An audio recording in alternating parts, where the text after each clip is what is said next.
Hey, c'est Edouard et dans cette vidéo on va voir ensemble est-ce que ça vaut la peine ou pas de déléguer ses investissements, ses appartements, ses maisons, toutes ses propriétés à une gérance immobilière. C'est une question qui revient extrêmement souvent. Est-ce que ça vaut la peine ou pas de déléguer parce que ça demande quand même passablement d'efforts et parce qu'on a peur à la fois de payer un peu trop cher pour la gestion qui vient grignoter notre rentabilité. Dans cette vidéo, on va décortiquer concrètement les frais qu'un propriétaire doit payer. Est-ce que la gérance peut servir à quelque chose pour pouvoir économiser d'éventuels frais? Et surtout, est-ce que je recommande ou pas de passer par une gérance immobilière pour gérer ses investissements? La toute première chose à définir, c'est quel type d'investisseur est-ce qu'on est concrètement. Chaque investisseur est différent et cette différence va nous orienter vers oui ou non sur la gestion de l'immeuble. Est-ce qu'on doit s'en occuper nous ou pas? Comme tout type d'investissement, sans aucun effort ni risque, vous avez zéro rendement. Ça veut dire que plus vous allez travailler pour trouver des bons deals, plus vous allez travailler pour pouvoir gérer vos deals, plus normalement vous devriez obtenir une rentabilité qui est intéressante. Ajoutez à ça le risque que vous prenez, plus c'est risqué et plus vous devriez exiger en tant qu'investisseur une rentabilité suffisante. C'est pour ça notamment que les promoteurs, donc les constructeurs normalement, ont une bonne rentabilité sur leur projet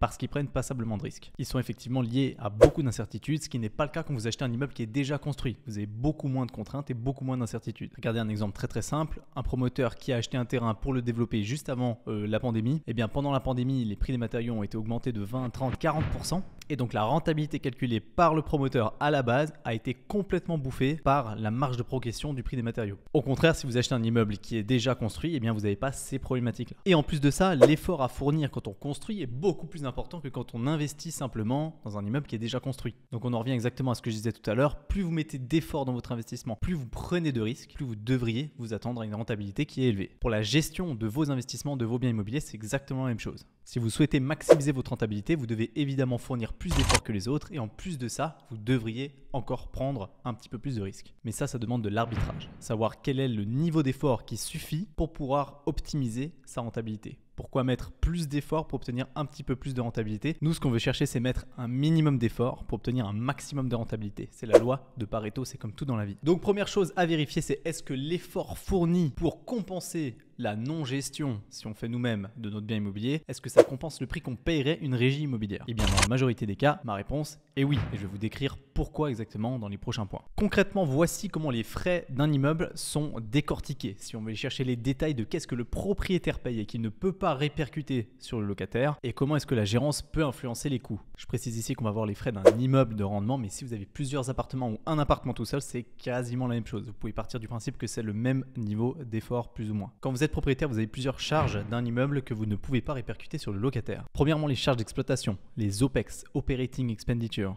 Il y a une partie de ces charges que vous pouvez répercuter sur le loyer du locataire, mais pas toutes les charges. Attention, comme par exemple l'assurance du bâtiment, vous devez la payer vous ou encore l'impôt foncier. Deuxièmement, les frais d'entretien. Frais d'entretien, c'est simplement remplacement du four, remplacement des appareils sanitaires, enfin tout ce que le locataire ne payera pas et que vous devrez payer vous-même en tant que propriétaire. Troisièmement, le risque de taux de logement vacant. Simplement les appartements qui sont vides dans votre immeuble ou bien votre appartement. 4. Le CAPEX, c'est le Capital Expenditure. Ça, c'est simplement le fonds de rénovation pour des travaux qui sont lourds. Ça veut dire rénovation complète de la cuisine, rénovation de la toiture, ravalement de la façade, etc., etc. Pour un appartement, ça peut être le remplacement complet de la salle de bain, le changement complètement des sols partout. Enfin voilà, ce genre de gros travaux. Et enfin, vous avez les charges de la gérance elle-même si vous utilisez une gérance. Si on analyse ces coûts un par un, on va pouvoir voir sur quelle charge est-ce que la gérance peut avoir une quelconque influence. Parce que le travail de la gérance aussi, c'est d'optimiser votre rentabilité. C'est pour ça que vous la payez. Alors, d'un point de vue augmentation de l'état locatif, là, on va partir du principe que si vous respectez la loi, vous ne pourrez pas énormément faire évoluer le loyer de manière différente, vous ou la gérance. Donc, on ne va pas tellement se concentrer là-dessus, même si la gérance ici a un gros potentiel, évidemment, de vous aider dans le processus d'augmentation de loyer. Donc, normalement, augmentation de rentabilité. Mais on va s'intéresser plutôt aux charges que la gérance peut optimiser. Premièrement, si on reprend les charges d'exploitation, donc les OPEX, eh bien là, dans ce cas-là, la gérance ne peut pas tellement faire de miracle, à part bien répartir ce qui est payable par le locataire et ce qui est payable par vous-même, mais ce sera compliqué après de vous optimiser ses frais, parce que typiquement, l'assurance du bâtiment, au final, elle ne peut pas faire de miracle, et puis l'impôt foncier, par exemple, comme j'ai expliqué tout à l'heure, c'est un impôt, elle ne peut rien faire. Ensuite, au niveau des frais d'entretien, là, la gérance commence à pouvoir avoir un impact. Simplement avec l'économie d'échelle, la gérance peut vous aider normalement, si vous avez une bonne gestion de votre immeuble, de pouvoir économiser correctement. Déjà, premièrement, elle va anticiper les travaux que vous devrez faire et les entretiens. Donc peut-être qu'au lieu de remplacer pièce par pièce, elle va déjà anticiper que plus tard, il va falloir anticiper des coûts. Donc peut-être qu'elle fait des commandes en gros. En plus de ça, elle a plusieurs clients, la gérance, donc plusieurs immeubles sous gestion. Donc elle peut-être commander sur plein d'immeubles à la fois. Et donc au lieu de demander un lave-vaisselle, elle commande 15 lave-vaisselle et elle peut négocier les prix. Là, ça a un gros impact normalement sur les coûts et donc elle peut optimiser ses frais d'entretien. Faites attention à une chose, l'immobilier, comme tous les secteurs, n'est pas parfait. Vous avez évidemment des charlatans, même dans les gérances d'immeubles. Ça fait beaucoup de bruit d'ailleurs parce qu'il y a passablement de gérances qui ont fait perdre passablement d'argent à beaucoup de propriétaires, notamment avec les questions de fonds de rénovation dans les administrations de PPE. Et donc faites attention à avoir une gérance qui est faire avec vous et qui n'est pas maquée avec d'éventuels artisans, parce que oui, ça existe. Aujourd'hui, heureusement, au 21e siècle, vous avez des softwares qui vous permettent de pouvoir suivre ça de manière beaucoup plus transparente et d'avoir aussi un peu plus d'analyse de votre côté pour savoir si la gérance se fout un petit peu de vous ou pas. Je pense notamment au logiciel Tayo Software dont j'ai fait un épisode avec Étienne Friedli, le fondateur. Vous pouvez directement trouver l'épisode sur ma playlist de podcasts ou alors sur les applications de podcasts comme Spotify ou Apple Podcasts. C'est l'After avec Edouard. Assurez-vous peut-être, si vous ne connaissez pas bien votre gérance, qu'elle utilise bien un logiciel qui vous permette d'avoir une visibilité un peu plus transparente sur sa façon de travailler avec les différents corps de métier. Normalement, l'expérience de la gérance également vous permettra d'économiser du temps et de l'argent en anticipant des travaux que vous aurez à court, moyen, long terme. Donc ça, c'était pour les frais d'entretien. Maintenant, on va s'intéresser au taux de logement vacant. Le taux de logement vacant, c'est simplement le nombre d'appartements disponibles par rapport à votre immeuble, par rapport à votre parc immobilier. Si vous avez un seul appartement, c'est le nombre de mois que l'appartement risque de rester vide, voire le nombre d'années peut-être si vous êtes dans une région un petit peu reculée. Bref, c'est simplement le fait d'avoir un logement vide. Là, évidemment, la gérance a un énorme impact. Pourquoi ? Pour la simple question de mise en valeur. En plus de ça, la gérance, elle est payée par un pourcentage de l'état locatif. Plus l'état locatif sera haut et régulier, plus elle gagnera d'argent. Donc elle a intérêt à remplir l'immeuble et en plus de ça, c'est son métier. Même si aujourd'hui, c'est pas forcément la chose la plus compliquée de trouver des locataires pour ces immeubles, bien que ça dépend de la situation dans laquelle vous êtes et ça dépendra toujours de la situation dans laquelle vous êtes. C'est important de savoir que la gérance met tous les efforts en place pour pouvoir optimiser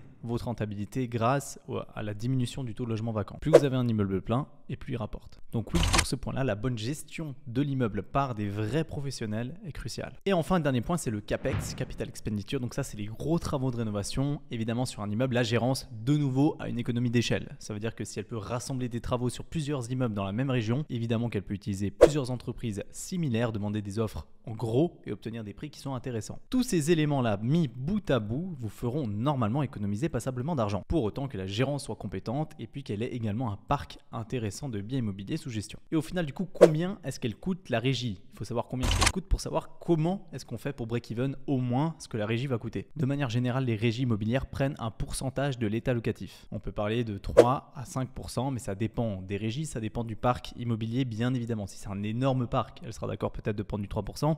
Si vous avez 3-4 appartements, évidemment, elle prendra plus du 5%. Pour notre exemple, on va partir du principe qu'elle prend du 4%. Pour savoir si ça vaut la peine de faire appel à une gérance, il faut que votre état locatif net augmente donc de 4% grâce au travail fourni par la gérance. Donc admettons, vous avez un état locatif de 100 000 francs de base, il faut que l'état locatif soit au minimum de 104 000 francs pour que la gérance soit autofinancée. Je précise également que dans les honoraires de régie immobilière, vous avez en général le suivi des travaux pour les travaux qui sont un peu plus lourds. Je ne prends pas tellement ça en compte dans notre calcul ici aujourd'hui pour la simple et bonne raison que de toute façon, vous auriez besoin de quelqu'un, peut-être un architecte si ce n'est pas une régie directement, pour suivre le chantier, pour faire la direction de travaux. Sauf si vous préférez absolument suivre le chantier vous-même, mais là, c'est plus un investissement passif, là, c'est vraiment une activité professionnelle. Donc au final, pour que la régie soit autofinancée, il faut break-even, et pour que ça break-even, il faut qu'elle ajoute 4 000 francs d'état locatif à un état locatif de 100 000 francs. Si vous avez des économies d'échelle sur tous les points que je vous ai cités plus haut, c'est largement faisable. Mais dans ce cas-là, il faut s'adresser à une bonne régie. Et puis, évidemment, il faut prendre en compte que ça dépend du nombre d'appartements que vous avez. C'est pour ça que je dis que quand vous avez 2-3 appartements, ça ne vaut pas la peine de vous adresser à une régie. Vous avez intérêt de travailler avec eux pour l'établissement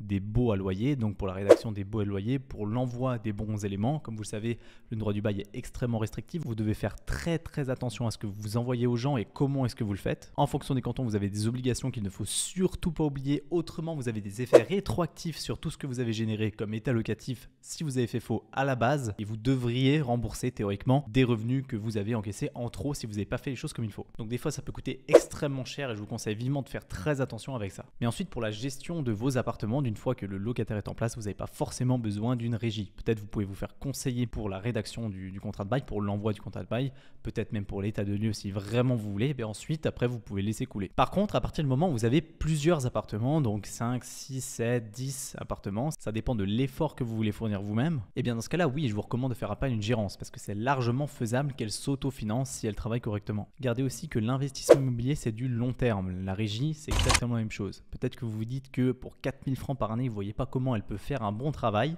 simplement parce que les régies immobilières font de la gestion. Ça veut dire qu'elles couvrent leurs charges avec la gérance d'immeubles. Elles sont un petit peu rentables, mais en général, elles font beaucoup plus d'argent avec des services annexes. Si vous voulez, vous pouvez comparer ça avec la gestion et l'acquisition par des conseillers en assurance. Un courtier en immobilier fera beaucoup plus d'acquisition, comme quelqu'un qui vend des troisième piliers, alors que la gérance d'immeubles fera que de la gestion. Elle gagnera moins sur le court terme, mais beaucoup plus sur le long terme. Exactement comme un conseiller à l'assurance qui est payé à la gestion pour ses assurances. Voilà, j'espère que cette vidéo vous aura éclairci sur l'utilité des gérances d'immeubles et que ça aura répondu un petit peu à vos questions. N'oubliez pas de liker et de laisser un commentaire pour me dire ce que vous aimeriez voir sur cette chaîne.